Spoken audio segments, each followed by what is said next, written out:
Hello everyone, I'm Gokilamani, chemistry educator from Unacademy. இன்னைக்கு செஷன்ல நம்ம என்ன பண்ண போறோம் அப்படின்னு சொன்னா ReNEETல இருந்து physical chemistry questions one by one discuss பண்ண போறோம்.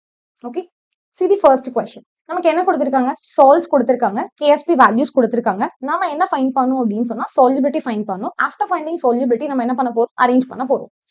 First salt என்ன கொடுத்திருக்காங்கன்னு பாருங்க. First salt is AgBr. AgBr எப்படி dissociate பண்ணலாம்? Ag plus and Br minus, right? Solubility S னு எடுத்துக்கலாம், here also S னு எடுத்துக்கலாம். So how to write KSP? S into S என்ன கிடைக்கும்? S square. We need to find which one? Yes. S is equal to என்ன எழுதலாம்? Square root of KSP எழுதலாம். KSP value எவ்வளவு கொடுத்திருக்காங்க? 5 into 10 to the power minus 13. Right? இது நம்ம எப்படி எழுதலாம்? 50 into 10 to the power minus 14 எழுதலாம். 50 அப்படின்னு சொல்லும்போது 7 7 49. அப்போ approximately 7 into 10 to the power minus 7 கிடைக்குமா? Similarly, you need to find for zinc hydroxide. Zinc hydroxide எப்படி நம்ம dissociate பண்ணலாம்? Zinc 2 plus and 2OH minus. Solubility இங்க S னு எடுத்துக்கலாம், here 2S னு எடுத்துக்கலாம். இப்போ KSP is equal to என்ன கிடைச்சிருக்கும்? S into 2S the whole power 2. We will get 4x cube, right? நாம என்ன find பண்ணோம்? Solubility.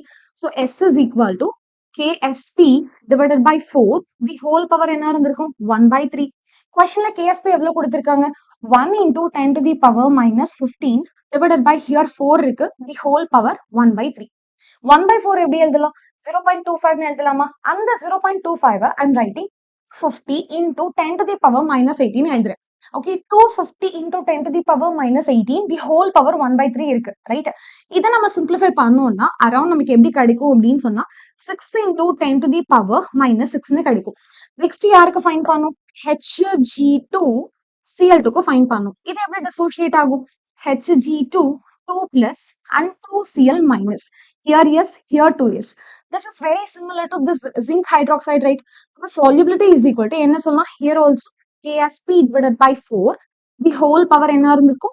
1 by 3 இருந்திருக்கும். KSP value எவ்வளவு கொடுத்திருக்காங்க? 1.3 into 10 to the power minus 18 divided by 4, the whole power என்ன இருக்கு? 1 by 3 இருக்கு. இதை எப்படி எழுதலாம்? இது 1 time, இது 0.34 12, remaining 1 இருந்திருக்கும் 0, 2 4 8.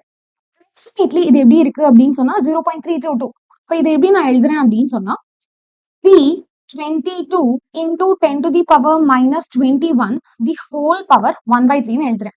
ஓகே, என்ன பண்றீங்கன்னா the whole power 1 by 3 எடுக்கும்போது approximately எவ்வளவு கிடைக்கலாம் அப்படின்னு சொன்னா 6.9 into 10 to the power minus 7 கிடைக்கும். இப்போ என்ன பண்ணுங்கன்னா solubility orders பாருங்க. இப்போ வந்து ரொம்ப ஹையர் வேல்யூ இருக்கு. ஜிங்க்கு தான் 10 to the power minus 6ல கிடைச்சிருக்கு, ரிமைனிங் ரெண்டுமே 10 to the power minus 7. solubility யாருக்கு ஹையர்? ஜிங்க் ஹைட்ராக்சைடுக்கு ஹையர். இந்த கேஸ்ல ஜிங்க் ஹைட்ராக்சைடுக்கு ஹையரா இருக்கு, option 4. So our answer will be zinc hydroxide. First means option 4. After zinc hydroxide we can go for silver bromide, because silver bromide க்கு என்னவா இருக்கு? 7 into 10 to the power minus 7. Here இன்னும் என்னவா இருக்கு? வேல்யூ லீஸ்டா இருக்கு. So our answer will be option 4. Okay, see you in the next question. Thank you.